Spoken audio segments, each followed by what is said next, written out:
राष्ट्रीय शैक्षिक अनुसंधान और प्रशिक्षण परिषद के केंद्रीय शैक्षिक प्रौद्योगिकी संस्थान के रेडियो प्रभाग द्वारा प्रस्तुत है प्राथमिक कक्षा के प्रशिक्षणार्थी अध्यापकों के लिए कार्यक्रम आरुणि।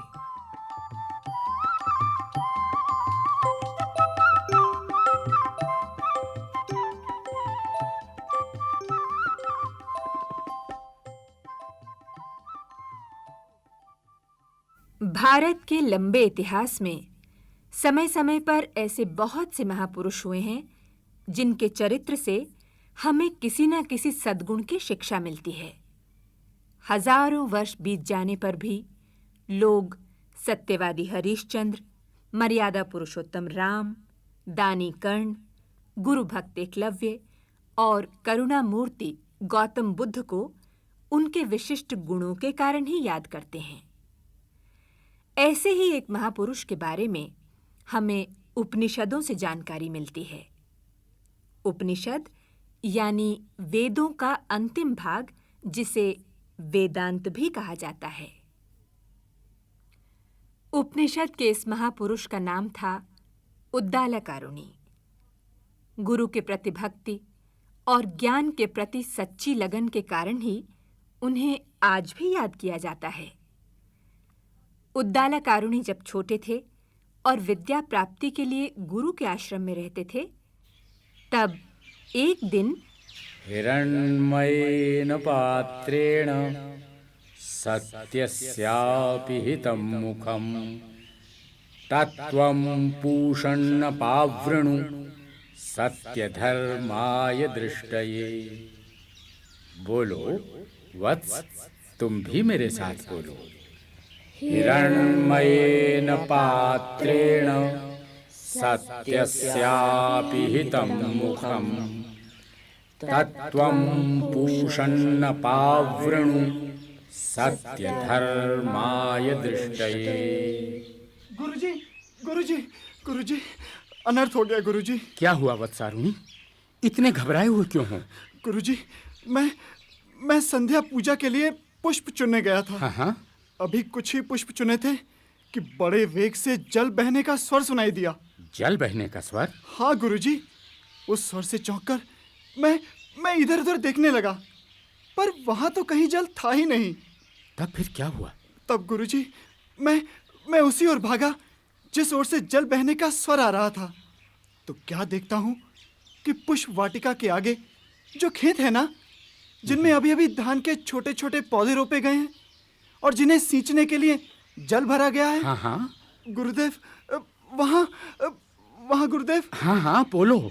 वहां से जल खेत की मेड़ तोड़कर बहता चला आ रहा था। अरे, यदि धान के खेत से जल बह गया तो सारा धान सूख जाएगा। आश्रम वासियों पर अन्न का संकट आ पड़ेगा। उस जल को तो बहने से रोकना चाहिए।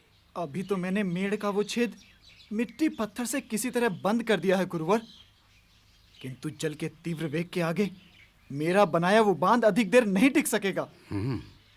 वत्स, जो तुमने किया ठीक किया, किंतु ये भी ठीक है कि पानी के तीव्र वेग के आगे तुम्हारा मिट्टी पत्थर का बांध अधिक देर नहीं रुक सकेगा।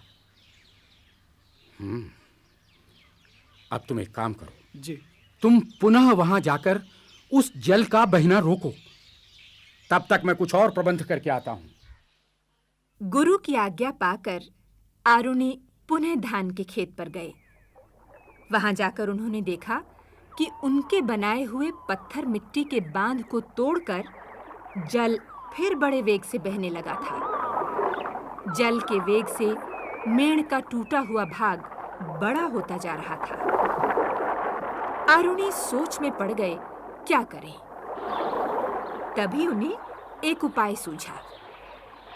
वो खेत की मेड़ के टूटे हुए भाग के सामने करवट लेकर लेट गए।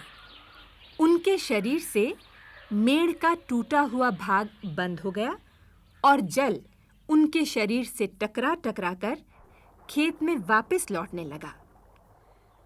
परंतु इस तरह लेटे-लेटे आरुणि को सर्दी लगने लगी। उनका सारा शरीर सुन्न होने लगा। किंतु गुरु की आज्ञा के सामने उन्हें अपने शरीर की कोई चिंता नहीं थी। वो रात भर उसी तरह लेटे रहे और गुरुजी की प्रतीक्षा करते रहे। उधर गुरुजी किसी आवश्यक कार्य में इस तरह उलझे कि धान के खेत और उसकी रक्षा के लिए गए हुए बालक आरुणि को भूल ही गए। दूसरे दिन सुबह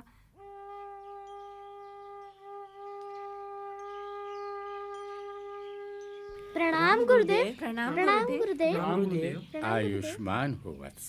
वत्स, आरुणि कहाँ है? दिखाई नहीं दे रहा। गुरुदेव, उसे तो कल आपने खेत का जल रोकने के लिए भेजा था। हाँ हाँ, याद आया। तो क्या वो रात भर नहीं लौटा? नहीं आचार्य। हे भगवान, ये मुझसे कैसा अनर्थ हो गया। मैं तो खेत से जल बहने की बात भूल ही गया था। मैंने सोचा जल रोकने की कुछ व्यवस्था करके आरुणि स्वयं लौट आएगा, पर यह क्या हुआ? लगता है आरुणि रात भर वहीं रुका रहा। चलो वत्स, चलो, शीघ्र उस ओर चलो। न जाने आरुणि किस अवस्था में हो। गुरुजी, हम भी चले? हाँ हाँ वत्स, तुम सभी मिलकर चलो। चलो, सब उसे मिलकर ढूंढें।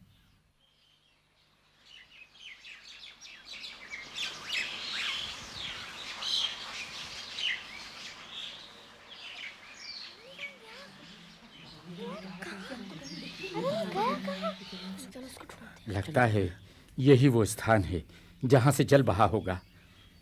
यहीं कहीं से मेड़ टूटी होगी, किंतु ये मेड़ तो पूरी दिखाई दे रही है।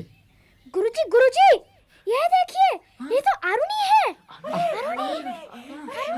आरुणि! तो क्या ये रात भर इसी तरह यहाँ लेटा रहा? वत्स, आरुणि, आंखें खोलो आरुणि, आंखें खोलो वत्स। आरुणि की ये अवस्था देखकर गुरुजी को अत्यंत दुख हुआ। उन्होंने शीघ्र ही आरुणि को उठाया और गले से लगा लिया। ये तुमने क्या किया आरुणि? रात भर इस शीत में इस प्रकार जलमग्न लेटे रहे। खेत के धान को बचाने के लिए तुमने अपने प्राणों की चिंता छोड़ दी। तुम्हें कुछ हो जाता तो वत्स। तो क्या हुआ गुरुदेव? जल तो नहीं बहा, धान बच गया। गुरुदेव, आपके होते हुए मुझे कुछ नहीं हो सकता। फिर मैं तो आपकी आज्ञा का पालन कर रहा था। धन्य हो वत्स। तुम्हारी गुरु भक्ति और कर्तव्य परायणता की जितनी प्रशंसा की जाए कम है वत्स। तुमने अपने प्राणों की चिंता न कर आश्रम वासियों के धान की रक्षा की। इसलिए केवल मैं ही नहीं, आज सारा आश्रम तुम्हारा ऋणी हो गया है। बोलो वत्स, बोलो, इसके बदले में तुम्हें क्या दूं? गुरुवर, यदि आप सचमुच मुझसे प्रसन्न हैं तो मुझे ज्ञान का वरदान दीजिए। वत्स, मैं तुम्हें आशीर्वाद देता हूं। तुम परम ज्ञानी बनो और लोक में दूर दूर तक तुम्हारी कीर्ति फैले।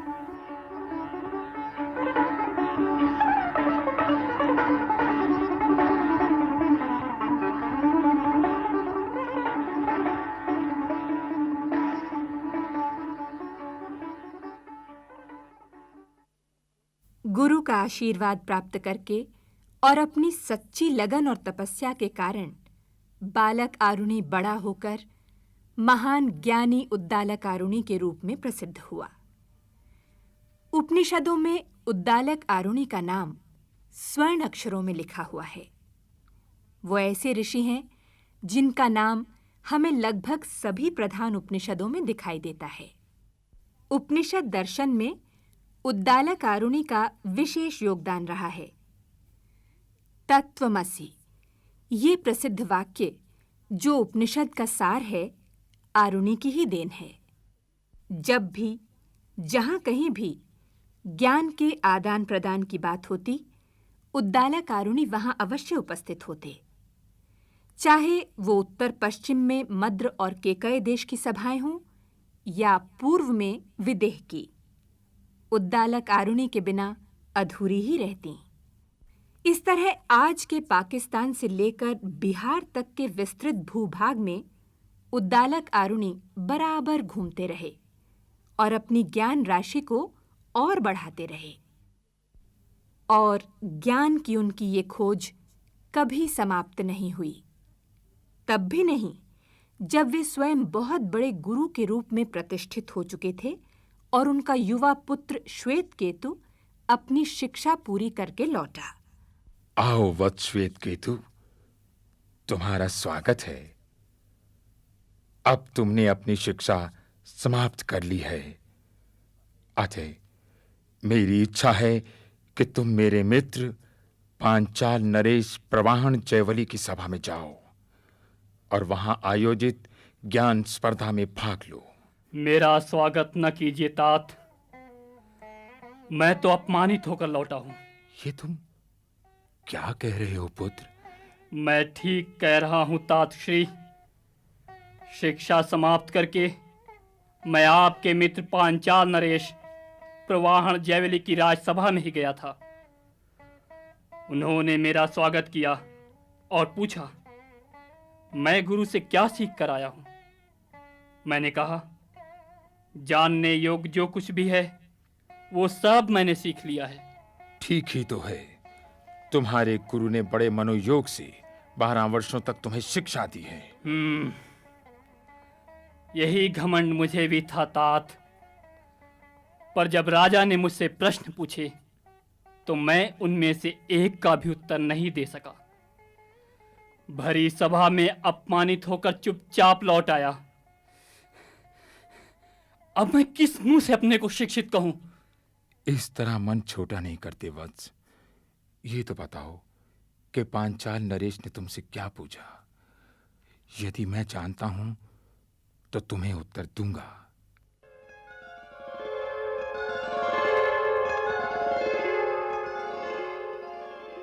इस पर श्वेतकेतु ने अपने पिता को पांचाल नरेश प्रवाहन के पूछे हुए 5 प्रश्न बताए।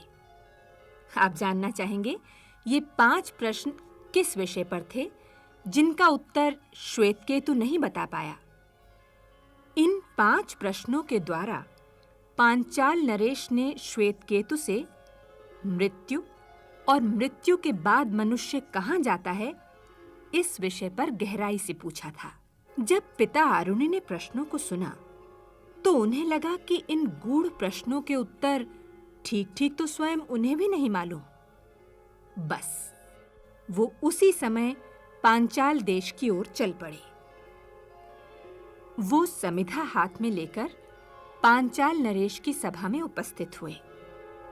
समिधा हाथ में लेने का अर्थ है शिष्य बनने की इच्छा से गुरु के पास जाना। उस युग में जब कोई किसी से शिक्षा प्राप्त करना चाहता था तो समिधा हाथ में लेकर उस गुरु के पास जाता था। गुरु यदि उसे अपना शिष्य स्वीकार करते थे तो उसकी लाई हुई समिधा का प्रयोग अपने हवन कुंड में कर लेते थे। आरुणि को इस तरह शिष्य भाव से आया देख प्रवाहन लज्जित हो गए। उन्होंने कहा कि वे आरुणि को अपना शिष्य बनाए बिना ही उन गूढ़ प्रश्नों का उत्तर बता देंगे। इस पर जानते हो आरुणि ने क्या कहा?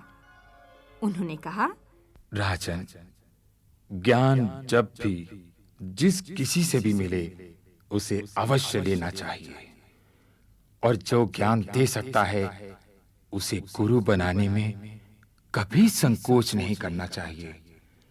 आप तो फिर भी मेरे मित्र हैं, राजा हैं। ज्ञान तो यदि छोटे से बालक से मिल सके तो उसे भी अपना गुरु बनाने में मैं कोई संकोच नहीं करूंगा।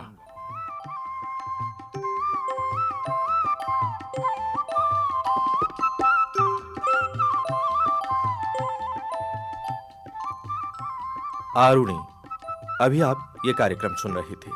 लेखिका शुभ्रा शर्मा, भाग लेने वाले कलाकार डॉक्टर सुरेश शास्त्री, वीना हुरा, सतीश महाजन, पवन कौशिक, शंकर प्रसाद मिश्र, मनीष दत्त और हेमंत होरा। ध्वन्यांकन आर.सी. मनचंदा। निर्माण सहयोग वंदना निगम। निर्माण एवं प्रस्तुति प्रभुदयाल खट्टर तथा परियोजना निर्देशन डॉक्टर एल.जी. सुमित्रा।